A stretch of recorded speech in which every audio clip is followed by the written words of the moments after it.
I was playing Assassin's Creed Origins the other day, and I realized something. As I climbed around the vast temple I was exploring, searching its nooks and crannies for treasure, I was taken aback by the sheer volume of highly detailed assets, artwork, gameplay and weather systems, animation sets, and even the variable audio systems. Now, I'm sure it's no surprise to you that video games are a complicated affair, but the absolute plethora of complicated things going on here is astounding, and it astounded me in that moment. Let's break it down so I can make my point. Now in this instance, I have Bayek running from one end of the room to the other. While doing this, he steps on sand and rock. Now the game has a system that recognizes what material you step on and plays the corresponding step sound so that when you're running on sand, it doesn't sound like a wood floor, and when you're on rock, it doesn't sound like carpet.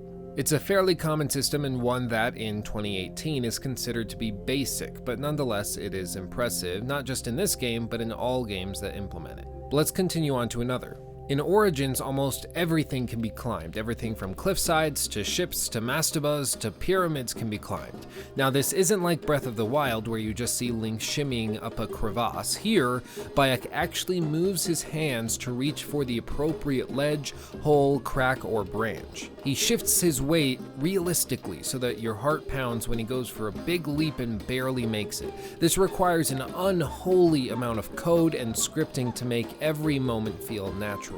In previous AC games, you could only climb select buildings, hell, even just select sides of those buildings. However, in Origins, you can climb anything in the entire map, which, as it just so happens, spans an entire country. This means that the system must be dynamic, intelligently responding to each and every situation regardless of the countless stimuli that may be influencing it in a particular moment. This is a task so daunting and complicated that literally no other game or even series has approached the efficiency and reliability of the Assassin's Creed free-running system. Other games have free running and parkour mechanics, sure, but they all rely on what they call anchor points, or points where the game's engine can use to tie animations together to mimic a dynamic system like the one built into Origins. This is no simple task, and it is a challenge that, as of early 2018, no other game developer has even come close to overcoming. There is no other way of putting it. Assassin's Creed's free-running system is downright incredible. But there's more. Everywhere you go in this temple or game is accurately drenched in actual hieroglyphics taken from real ancient Egyptian tombs, temples, and papyri. Even the game's promotional materials, hieroglyphs, actually have a translation. They didn't need to do this. Indeed, most people who see this simply think it's a collection of Egyptian-y symbols and quickly forget about it. But no, Ubisoft Montreal actually went to the trouble of combining a collection of symbols that translate to a message that references the Assassin's Creed's, well, creed. And there are many other small details that make the world in this game seem real, such as the fact that NPCs all have their own routines and schedules that they operate by. If you throw a bloodied body into the Nile, it'll attract crocodiles and the blood will spread throughout the water. There are realistic mirages as you ride through the desert. If you drop a sword on sand, it will sink. Depending on where in the Nile you are swimming, the water will have varying degrees of murkiness. Grass, wheat, flowers, and bushes realistically press down when stepped on, and after an intense fight or jump, Bayek will limp in pain, and even when you catch on fire, other villagers and NPCs will help put you out. I could go on, but I think I've made my point. There are so many little details in Origins in every single AC game that it's frankly ridiculous. What's even more impressive is just how effortlessly these systems work together. Now, not many people even process how much is happening on screen at a given moment, but to steal a line from Apple, technology is at its best when it's invisible, and for me, there's no denying that Ubisoft is the variable Houdini of gaming. Okay, I know that parallelism was a bit of a stretch, but the Houdini line just sounded so cool I kept it. I'm sorry. Okay, moving on. Regardless, every release they improve each system and make a new exciting world to explore. After all, to me, at its core, Assassin's Creed is about exploring and experiencing worlds from the past in a way that literally no other artistic medium would allow. Most other games that are set in the past try to provide a snippet of that world and allow you to peek inside to get an idea of what it was like. But Ubisoft, they just say, screw it, and recreate the entire country.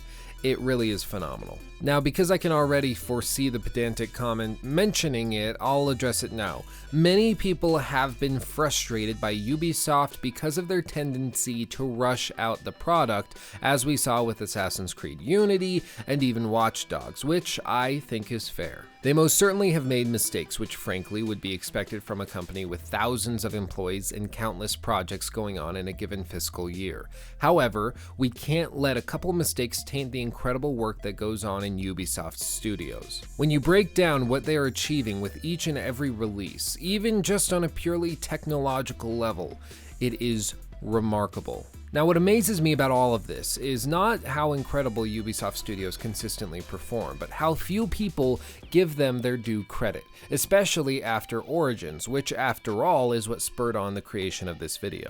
It's my personal belief that if any other studio released a game that did what AC does every entry, it would instantly be nominated for Game of the Year and would be heralded as one of the greatest releases the industry had seen in years. I can point to Horizon Zero Dawn to make this point, but we'll address that in just a moment. Going back to Origins, the game dropped on October 27th, and by mid-November, not a single gaming publication was talking about it on their front page. I know this because I actually used the Wayback Machine to see what these websites were talking about on their homepages, and sure enough, almost nothing on Origins. Instead, they were going on and on about Super Mario Odyssey, a game which launched on the same day and offered significantly less to do. Now, I understand the quality of a game is not directly proportional to the quantity of material therein. However, Super Mario Odyssey is just not as impressive when compared to Origins, Horizon Zero Dawn, or even Persona 5. Freaking Super Mario Odyssey was nominated for Game of the Year at the Game Awards, and Origins was passed over. Now, I know that all of this is subjective. Personally, I was wildly impressed by Origins and have been impressed by every Assassin's Creed game that's been released in the last 5 years. I know not everyone feels the same,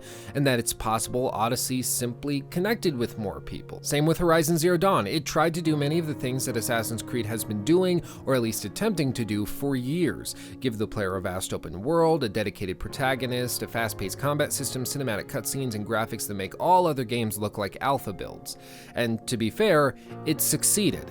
Horizon Zero Dawn was certainly one of the best games of 2017, but at least it was recognized and the development team behind it was publicly rewarded and lauded for their work. And I guess this brings me to my main point, which is that I can't help but feel as though the entire gaming community takes Ubisoft, and more specifically Assassin's Creed, for granted. We expect massive open worlds that work flawlessly, and we don't want to give them the shout out that they deserve when they achieve what was previously impossible. Technologically speaking, these games are remarkable, constantly pushing the boundary and redefining what is possible. You may not enjoy AC games and you may prefer Super Mario Odyssey, but you have to admit that what they achieve year after year, release after release, is wildly impressive, and we should, at the very least, give the talented artists and developers behind these games the credit that they deserve.